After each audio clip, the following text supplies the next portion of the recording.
kementeriannya kalau sudah ada. Itu yang pertama. Ya, kemudian tapi kita juga ingin sumber daya manusianya yang ada di kementerian itu Ya. Bisa berlari kencang untuk mencapai penyelesaian target-target tersebut.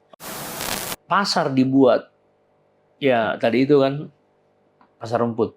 Mengapa tidak ada sebuah program pemerintah yang berkelanjutan soal rumah susun di atas pasar itu? Pertanyaannya saya tambah lagi. Padahal mereka punya begitu banyak aset-aset. 155? Iya kan? Nah. 155. Ada yang aset Pemda lah ya? Iya. Atas nama Saranajaya, Pasar Jaya, macam-macam. Banyak. Kenapa tidak bisa dimanfaatkan? Kalau itu, mohon maaf, kalau itu diberikan kewenangannya kepada swasta, itu udah jadi apa itu, ya kan? Nah, sekarang kenapa begitu? Saya nggak tahu. Jawabannya mungkin lebih tepat pihak pemerintah daerah yang menjawab. Ya, tapi secara umum bisa dikatakan itu asetnya lokasinya bagus-bagus tuh.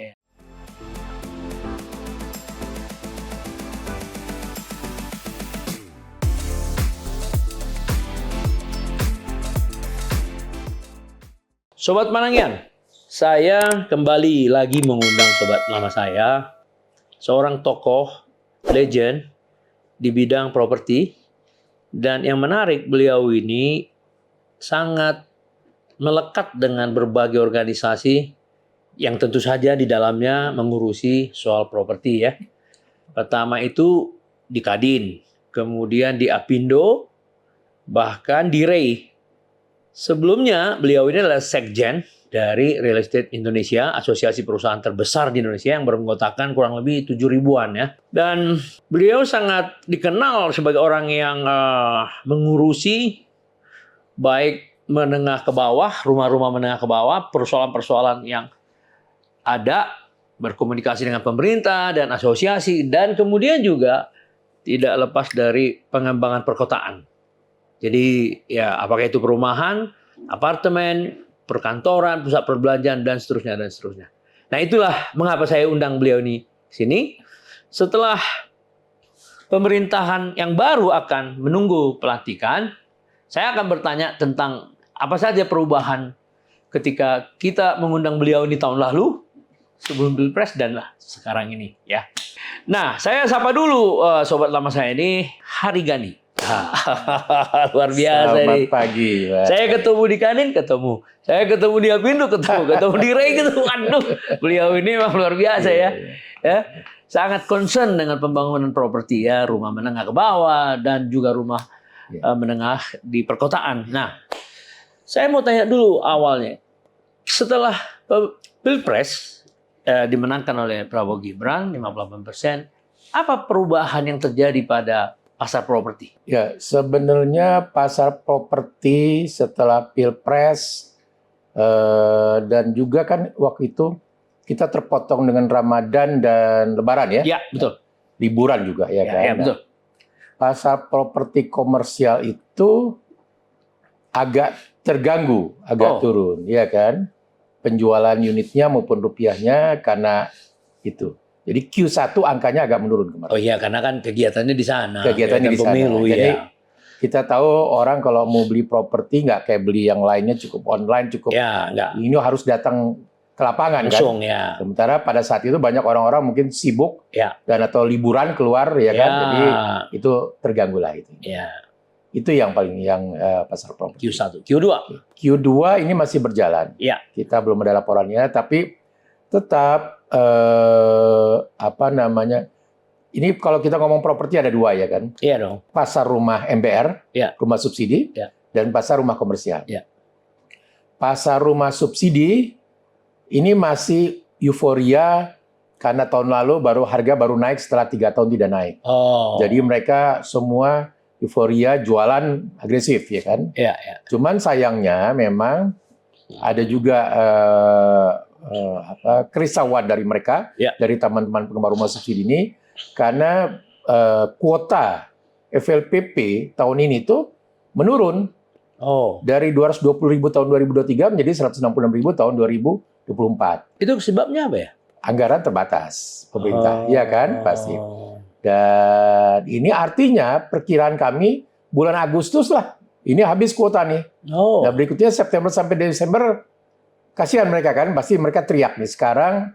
Kemarin baru saja ada pertemuan 3 DPD RI terbesar, DKI, Jabar, Banten ya. Itu mereka sudah mengungkapkan kerisauan ini. Tentang mereka menginginkan supaya ada tambahan kuota FLPP. Sementara dari perwakilan pemerintah kemarin bilang bahwa rasanya tidak mungkin ada tambahan baru lagi karena dananya yang terbatas. Itu yang menjadi masalah. Itu rumah subsidi. Kalau rumah komersial tadi ya, rumah komersial gini, sebenarnya kalau saya lihat rumah komersial landed residensial ya, terutama ini kan di penjualan di drive 2 hal.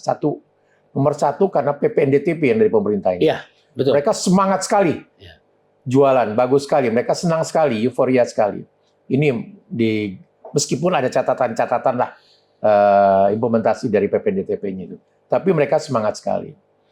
Itu bagus.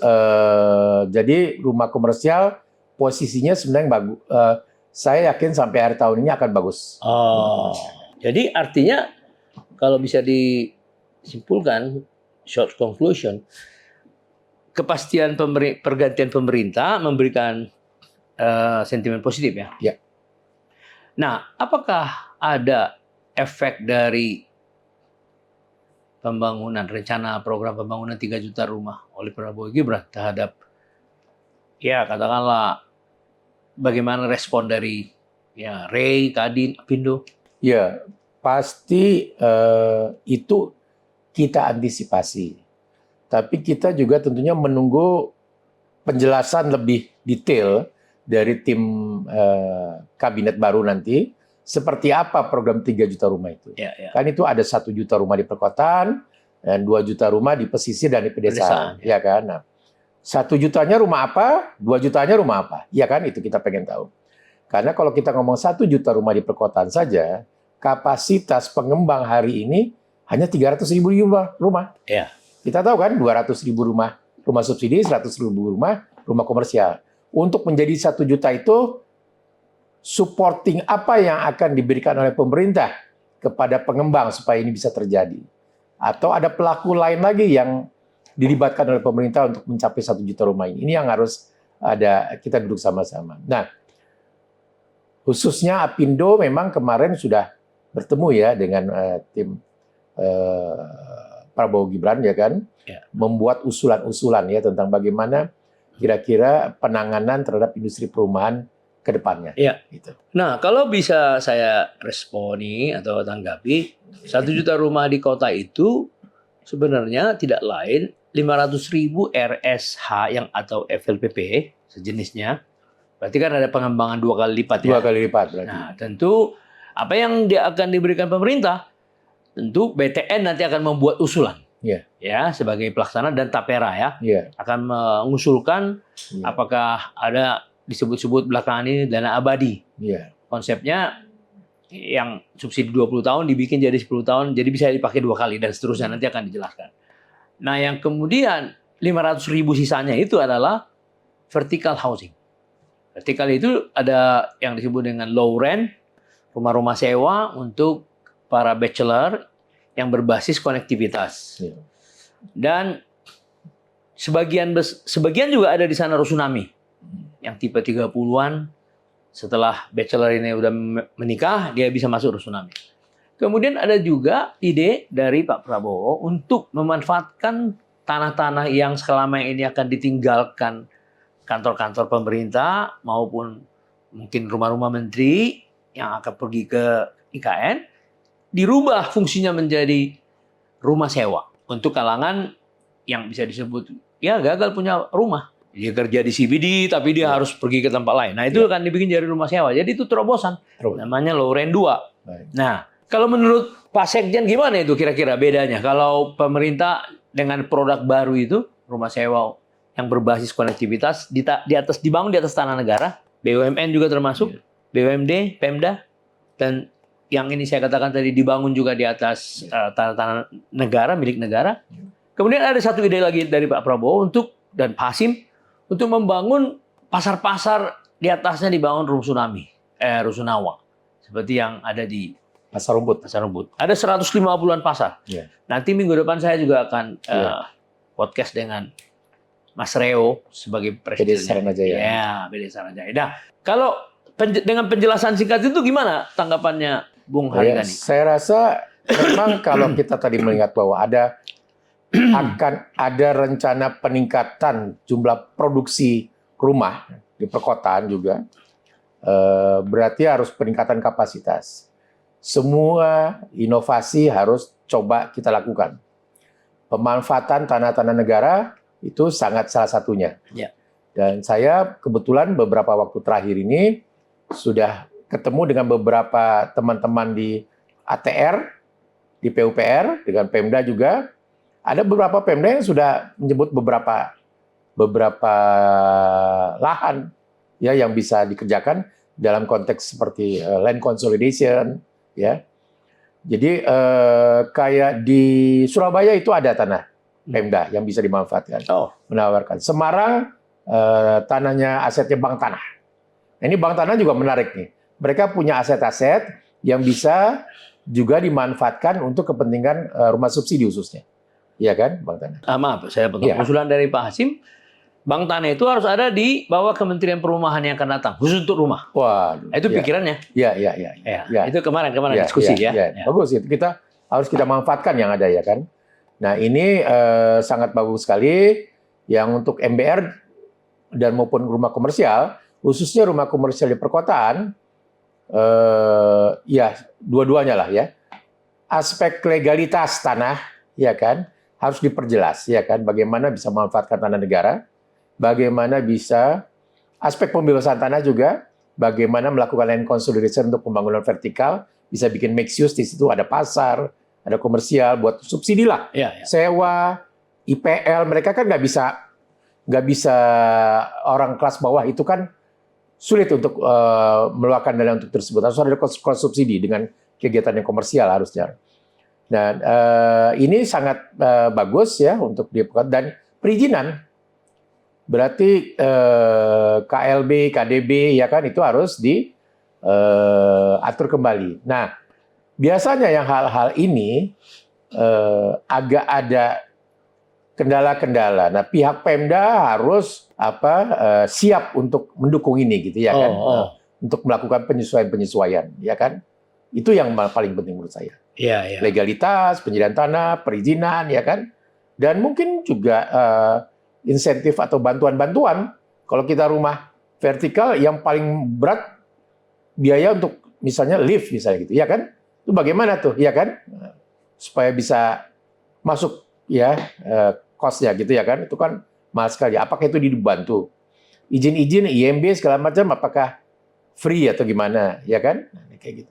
Jadi artinya gini, semakin banyak fasilitas yang diberikan pemerintah, kemudahan akan semakin sukses proyeknya ya, karena ke bawah ya, khusus MBR ya. Nah kemudian kalau bisa disimpulkan dengan bahasan barusan ini, bahwa pengembang ya diwakili oleh Ray, Pindo sama Kadin, positif dong memandang seperti yang jelaskan tadi, keinginan dari pemerintahan baru untuk mengembangkan diversifikasi produk-produk perumahan yang selama ini. Ya, positif sekali.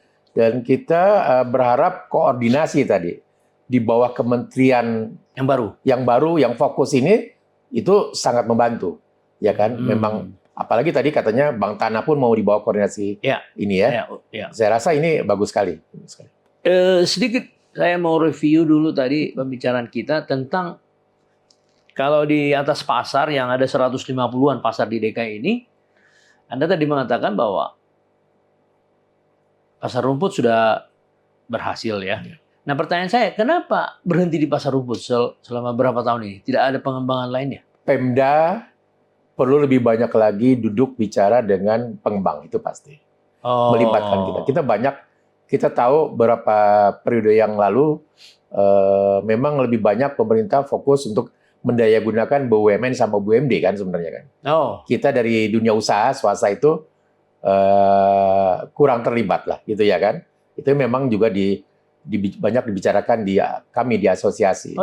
Kalau ini dunia usaha lebih banyak diundang untuk bicara, dilibatkan untuk ini, saya rasa kita bisa banyak bekerja sama lah untuk mewujudkan keinginan ini semua gitu. Memang kenapa ada kesan bahwa BUMD dan BUMN lebih ditonjolkan untuk berperan oleh pemerintah? Paling sederhana misalnya. Coba. Titik-titik TOD yang ada di Kepres atau Pepres saya lupa, yang ada selama ini LRT, TOD itu semua BUMN yang pegang. Oh. Nggak ada swasta sama sekali. Dan nggak ada karya, ya? nggak ada semacam klausul untuk kerjasama. Saya kurang tahu persis, tapi kalau sudah kayak gitu kan gini loh. Kita membuat sesuatu, harusnya kita dilibatkan dari awal, dari nol. Oh. Ya kan, bahkan dalam menentukan titiknya pun, kita kan kalau mungkin Pak Panangan sudah mengajarkan kan pada begitu banyak murid. Highest and best use studies itu kan, mulai dari cari lokasi pun kita titik, ya kan? Kita harus pikirkan itu ya kan. Karena pasar itu kan nggak bisa ditetapkan begitu saja gitu ya kan. Dan yang menarik, ada perbincangan saya dengan seorang direktur yang sudah 20 tahun berkarya di salah satu realty, anak perusahaan BUMN. Dia mengatakan memang properti yang digarap sama BUMN itu tidak sesuai dengan visi induk perusahaan jasa.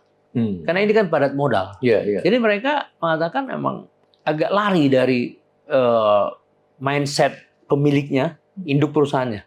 Ketika masuk mereka ke sana, baru terasa ini jangka panjang. Jadi seperti Anda bilang tadi, ini merupakan input koreksi. Karena ini otokritik ini. Dia nggak mau disebutkan namanya, tapi masih muda dia ya. Dia bilang gitu, sebenarnya itu keluar dari pakemnya. Nah, pada saat yang sama, pada saat yang lain, Pak Prabowo pernah pidato bahwa hotel dikelola BUMN. Apa iya? Gitu loh. Jadi ini dari segi strategis apa tidaknya gitu. Jadi real estate itu tidak strategis bagi BUMN kecuali rumah menengah ke bawah. Setuju Anda itu? Setuju banget. Itu ya? Setuju banget. Itu kondisinya seperti itu. Jadi mereka seakan-akan terjebak di situ. Nah, jadi kalau tadi ada diskusi kemarin, kalau gitu udah dah di DFS aja itu. Nah, kira-kira gitu. Dikembalikan ke kitanya untuk membantu pemerintah membangun rumah menengah ke bawah. Jadi kalau Anda tadi mengatakan akankah ada pelaku lain, nggak ada niat pemerintah untuk menambah pelakunya, kecuali swasta. Nah, tapi BUMN mungkin dibenahi kali ya. Nah, baiklah. Bagaimana tanggapan Bung Harygadini terhadap kinerja Perumnas sebagai salah satu pionir dalam pembangunan rumah menengah ke bawah pada tahun 70-an ya? Bagaimana kondisinya sekarang? Saya pikir ya, Perumnas sebaiknya itu sesuai dengan visi waktu pembentukan awalnya. Jadikan Perumnas sebagai perpanjangan tangan pemerintah untuk melakukan hal-hal yang menjadi tadi kepentingan pemerintah, ya kan? Dulu membangun percontohan rumah BTN dulu kan kita bilang rumah murah di Depok, di Klender, sukses luar biasa. Sekarang udah jadi kota itu Depok itu. Klender juga udah begitu besar. Itu ya kan. Tapi belakangan kan Perumnas juga seperti sama dengan pengembang swasta. Mereka juga bermain di proyek-proyek apartemen, komersial, segala macam itu ya. Nah, itu yang tadi Pak Panangan katakan bahwa kan ininya beda pakemnya ya kan antara BUMN, BUMD bahkan juga gitu dengan swasta ya kan. Jadi nggak bisa sama. Mereka pasti banyak hambatan-hambatan untuk melakukan bisnis seperti yang dilakukan oleh dunia usaha gitu ya. Nah, tapi salah satunya kenapa sebenarnya? Kalau tadi kan yang saya jelaskan itu bahwa dari karya jasa hanya dapat 10% dari proyek, masuk ke jangka panjang dia bilang terjebak. Kalau Perumnas kan dari dulu juga di situ. Tapi ketika dia masuk ke ranah baru ada hambatan-hambatan. Karena memang darahnya tidak di situ. Tidak di situ menurut saya. Pengalamannya ya. Pengalamannya segala macam. Experience ya kan?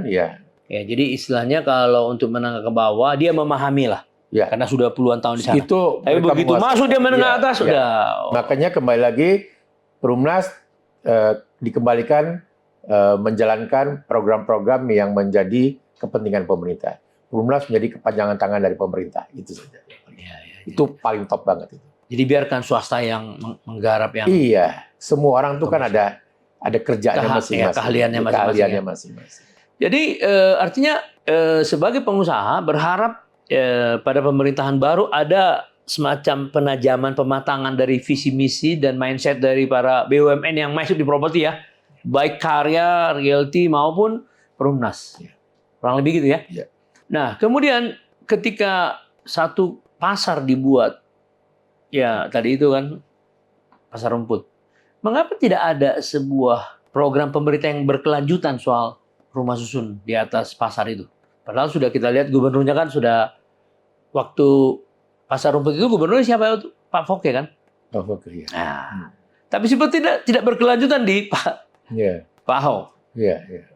Nah, di situ juga waktu itu Pak Jokowi kan? Iya. Tidak berkelanjutan juga dengan Anies. Iya. Nah itu kenapa ya? Padahal berhasil Anda bilang tadi. Iya.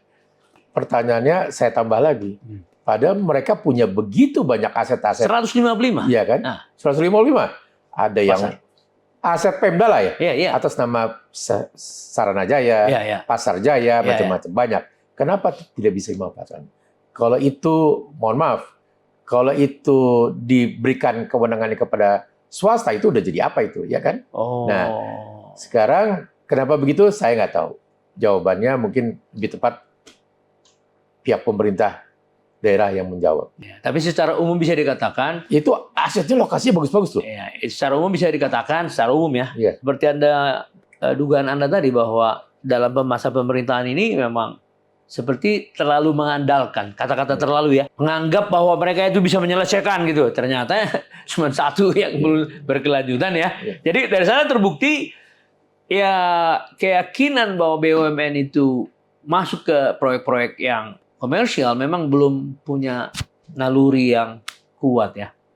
Artinya kembali dengan pelajaran ini swasta yang harus dilibatkan untuk kerjasama. Kurang lebih gitu ya. Betul nggak itu? Betul sekali. Kita swasta kita yang di REI aja anggotanya sudah 7 ribuan. Ya. Banyak potensi tersebar di seluruh Indonesia.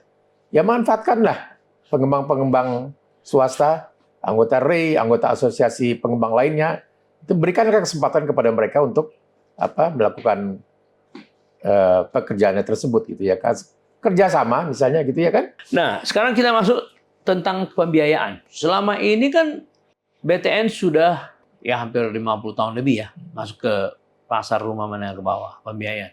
Bagaimana pandangan seorang mantan sekjen terhadap kinerja BTN so far? Saya pikir BTN sudah melakukan pekerjaannya dengan baik, dengan sangat baik sebagai bank yang fokus dalam penanganan perumahan, ya kan. Kita banyak terbantu, ya, kredit ya semua BTN, teman-teman pengembang. Kalau terutama teman-teman pengembang yang di daerah yang bermain rumah subsidi sangat terbantu dengan keberadaan BTN, ya kan. Demikian juga rumah komersial. Memang rumah komersial lebih banyak alternatif bank lain yang bisa membantu, ya kan. Nah, tapi kami melihat apa yang dilakukan BTN semua sudah cukup baik. Sudah cukup baik ya. Jadi kalau misalkan pengembangan lebih banyak rumah yang MBR di pemerintahan baru, tentu akan membuat BTN akan lebih besar kapasitasnya. Jawabnya lebih besar. Iya. Karena Anda tadi katakan REI sendiri akan mengembangkan kapasitas sesuai dengan proyek yang dibuat pemerintahan baru kan? Jumlahnya sejuta atau berapa ya? Iya. Nah, sementara karena BTN itu mereka yang paling mengerti bisnis perumahan, ya kan?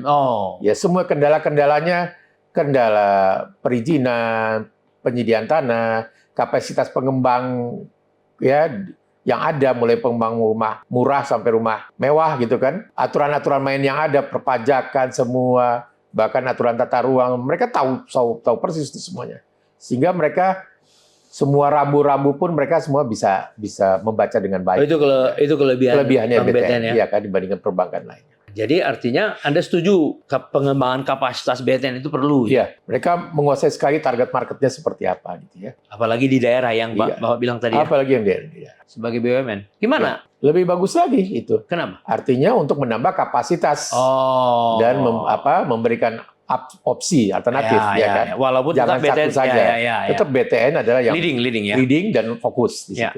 Oh, jadi itu perlu juga diteruskan ya? Perlu, itu tetap perlu. Nah, kemudian BPD juga ikut. Ya, sama seperti bank lainnya, ya kan?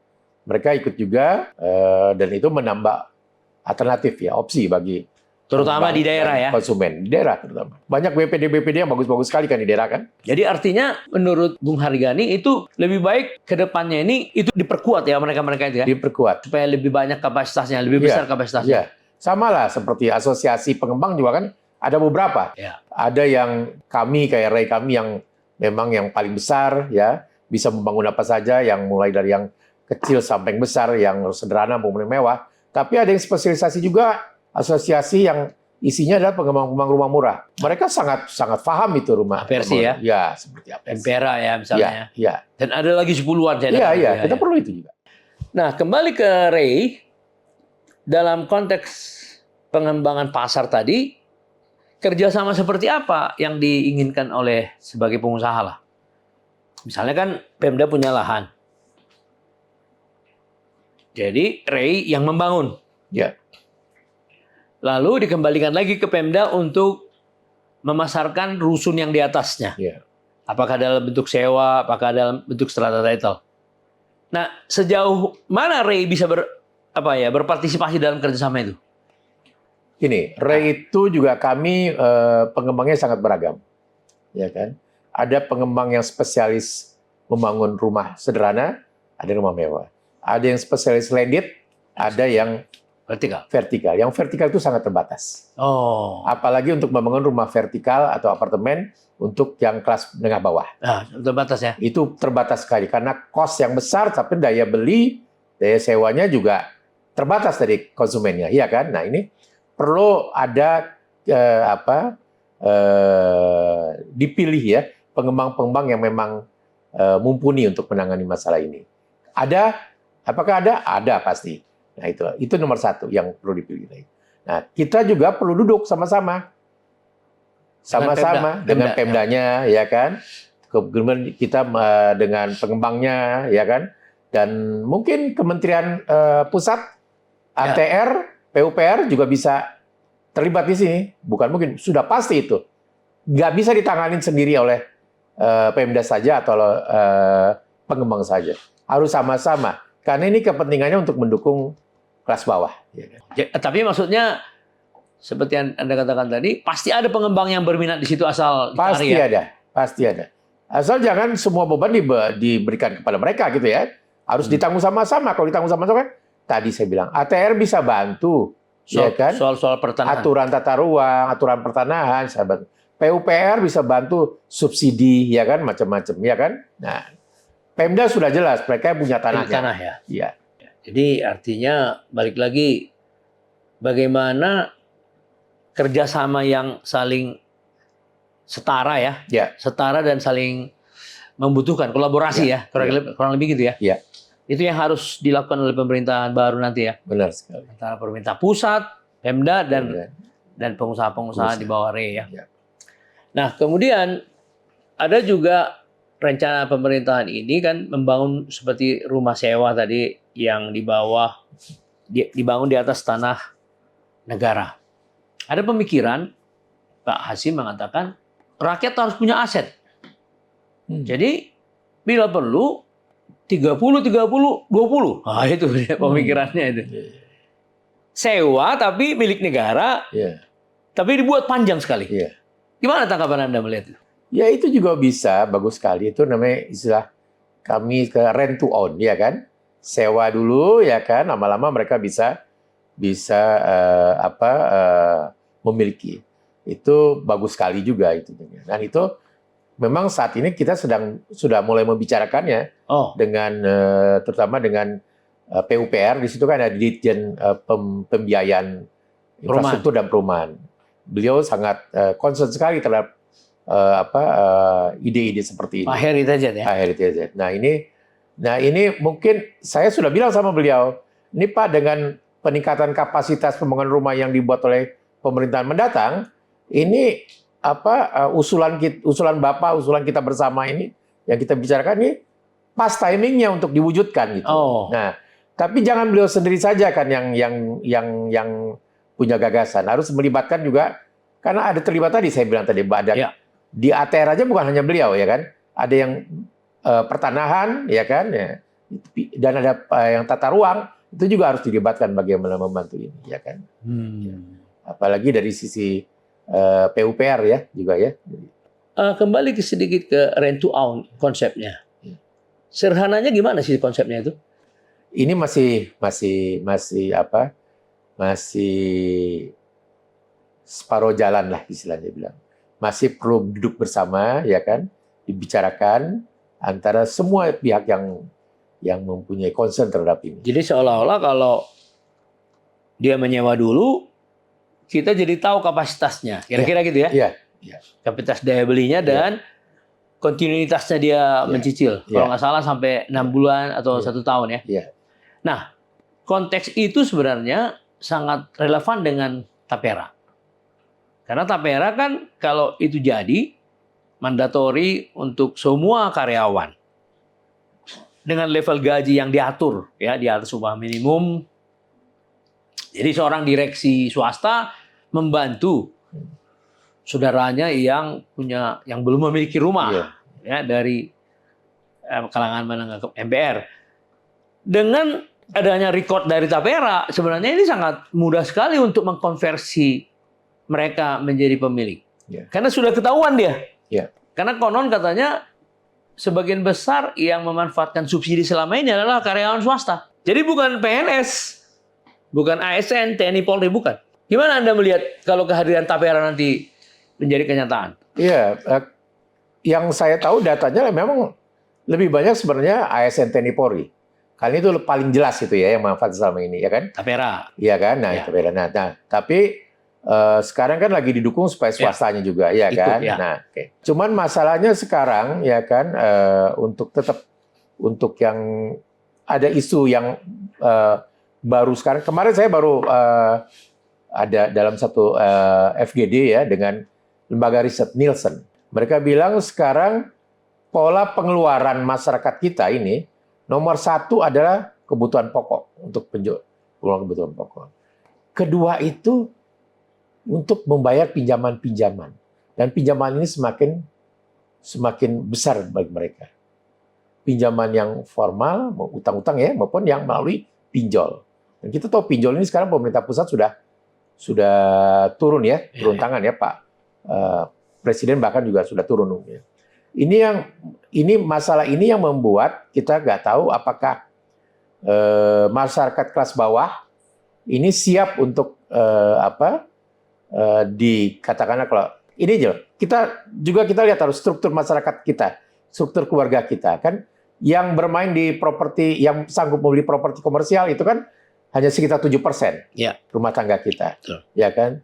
Yang bisa main rumah subsidi rumah MPR itu 30%. 60%-nya itu adalah sektor informal.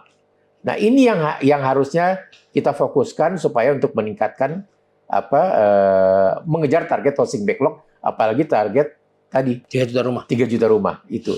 Nah, ini yang harus dipikirkan bagaimana caranya supaya mereka mampu. Bagaimana mereka bisa mendapat penjaminan gitu kan sehingga mereka bisa dilibatkan punya akses untuk mendapatkan ini. Nah, kemarin BTN mengklaim bahwa dia sudah membuat sebuah terobosan dengan memberikan kepaguyuban tukang bakso, kemudian kelompok cukur ya. Katanya sampai hari ini sudah 140 ribuan. Artinya sektor informal ini selama ini belum tergarap dengan baik kan gitu kira-kira ya. Nah, sekarang apa ide Bung Haryegani? Apakah perlu dibuat sebuah lembaga yang khusus menangani yang non formal atau memang BTN aja yang dikembangkan? Kalau saya bilang sih adanya kementerian nanti yang fokus perumahan tadi itu sudah satu hal yang sangat membantu. Luar biasa, ya kan? Biarkan nanti mungkin ada dirjennya yang menangani masalah ini, mengkoordinir masalah ini. Makanya kami bilang satu ada lembaga yang fokus ini bisa melakukan fungsi koordinasi yang selama ini tidak terjadi. Ya kan? Fungsi koordinasi untuk penanganan industri perumahan. Itu yang kita harapkan di pemerintahan yang mendatang itu. Kita berharap sekali adanya lembaga yang fokus, yang menjalankan fungsi koordinasi, yang mendukung semua ekosistem perumahan bisa bekerja dengan baik, ya kan? Dan yang pasti bisa mendukung programnya pemerintahan yang mendatang gitu ya. Jadi artinya Pak Haryegani mengatakan bahwa nanti setelah kementerian baru itu akan bisa dipetakan persoalan-persoalan yang selama ini belum tuntas dibicarakan seperti rent to own, bagaimana menggarap yang non formal, bagaimana menggarap pasar yang berkolaborasi dengan pengembang. Jangan lupa anggarannya jangan seperti tahun ini, anggarannya bahkan tahun ini turun dari 20-an jadi 14 kalau nggak salah. Nah, tahun depan malah anggarannya jauh lebih besar harusnya karena memang backlog-nya besar, targetnya juga makin membesar ini kan, dari 1 juta jadi 3 juta, ya kan? Jadi anggarannya juga harus disesuaikan. Anggaran itu ya paling penting itu dari situ semua. Ya memang itulah yang nampak dari transisi ini sekarang karena adanya suatu keinginan untuk membuat perumahan ini menjadi sebuah program yang tonjolkan dalam pemerintahan baru karena jumlahnya Mungkin perlu dilakukan penetapan status perumahan itu sebagai proyek strategis nasional. Apa maksudnya? Karena kita tahu kan kalau proyek strategis nasional itu ada kemudahan-kemudahan. Ya kan? Kita nih selama ini perumahan ada beberapa kemudahan hanya untuk rumah subsidi. Tadi kan rumah masyarakat bawah. Ya kan? Tapi itu kan yang harganya 170 juta. Padahal sekarang ini masyarakat bawah itu 300 juta, 170 juta sampai 300 juta, bahkan 3 sampai 500 juta itu masyarakat bawah juga, ya milenial yang nggak punya rumah itu banyak sekali. Bahkan Bu Sri Mulyani bilang para milenial ini terancam tidak akan pernah punya rumah seumur hidupnya karena spending mereka juga polanya sudah berubah, ya kan? Nah ini perlu ditanganin. Makanya kita lihat kalau perlu PPN yang diberikan kepada rumah MBR selama ini, ya kan, itu ditingkatkan sampai harga 500 juta gitu, free PPN, gitu, ya kan? Gitu. Free PPN sampai 500 juta. Sampai 500 juta kalau perlu. Supaya makin banyak orang yang mampu ya? Iya, makin banyak orang yang mampu. Nah, yang udah pasti kami berharap yang sekarang ini aja yang PPN DTP itu tahun depan itu diperpanjang. Karena semua teman-teman pengembang rumah landed residensial, apartemen itu semua sangat terbantu. Nah, DTP sampai berapa itu? PPN DTP ini sekarang anggaran budgetnya itu sekitar 3,2. Tapi sampai batas harga berapa? Harganya sampai tidak terbatas, ya kan? Ya kan? Tapi berlaku sampai? Ya. Akhir tahun ini. Akhir tahun ini. Ini berakhir akhir tahun ini. Jadi maksudnya Anda ingin tahun depan dilakukan lagi, diperpanjang. Jadi yang 500 juta ke bawah PPN free ya? Ya. Kemudian BPHTB gimana? Nah, BPHTB kan ada undang-undang keuangan pusat dan daerah, ya kan? Untuk MBR ada BPHTB, ya kan? Treatment khusus untuk BPHTB. Tapi itu tidak semua Pemda menjalankannya. Hanya sedikit sekali Pemda yang menjalankan. Ini yang masih nggak jelas juga. Ini kalau ada kementerian yang fokus nanti bisa mengingatkan Pemda-Pemdanya atau menegur Pemda-Pemdanya untuk menjalankan. Ini ada aturan mainnya loh, gitu ya kan? Bisa kerjasama dengan Menteri Dalam Negeri juga ya? Menteri Dalam Negeri loh pasti juga, itu kan yang membawahi semua Pemda. Luar biasa nih. Jadi memang selama hampir 9 tahun ini memang banyak sekali masalah yang nggak bisa ditangani ya. Karena masalahnya koordinasi tadi yang paling berat ya. Iya, kita perlu kembali lagi punya kementerian yang fokus menangani perumahan supaya bisa mengatur lintas koordinasi antara Pemda, pemerintah pusat, perbankan, dan pelaku-pelaku usaha swasta. Jadi apa saran Anda yang simpel lah untuk pemerintahan baru ke depan? Di luar dari diskusi tadi ya. Kita bicara tentang kementeriannya kalau sudah ada. Itu yang pertama. Ya, kemudian tapi kita juga ingin sumber daya manusianya yang ada di kementerian itu bisa berlari kencang untuk mencapai penyelesaian target-target tersebut. Jadi mulai itu kan nanti akan diambil dari beberapa kementerian, ya kan? Nah itu memang dicari SDM yang memang sudah familiar dengan penanganan perumahan. Atau bisa juga dari Kementerian PUPR sekarang, kan bisa. Bisa diambil dari beberapa dirjen, dari PUPR, dari ATR, mungkin ya. Bahkan dari Depdagri bisa ya kan? Karena kita kan usulannya ini Kementerian Perumahan dan Perkotaan. Mungkin yang perkotaannya dari Depdagri lebih banyak bisa diambil tuh, ya kan? Mungkin ya. Mungkin. Karena mereka kan ada subdit yang menangani masalah perkotaan di Kemendagri itu kan, gitu. Itu yang paling penting. Dan yang pasti mudah-mudahan semoga kementerian ini dipimpin oleh memang yang menteri yang memang sangat menguasai permasalahan perumahan. Itu yang paling penting. Dan mau turun ke bawah ya. Ini masalah ini adalah masalah teknis ya sebenarnya, ya kan. Jadi kementerian yang profesional, menteri yang profesional yang punya pengalaman menangin masalah perumahan. Ya, terima kasih Bung ya. Udah berapa? Lumayan ini ya.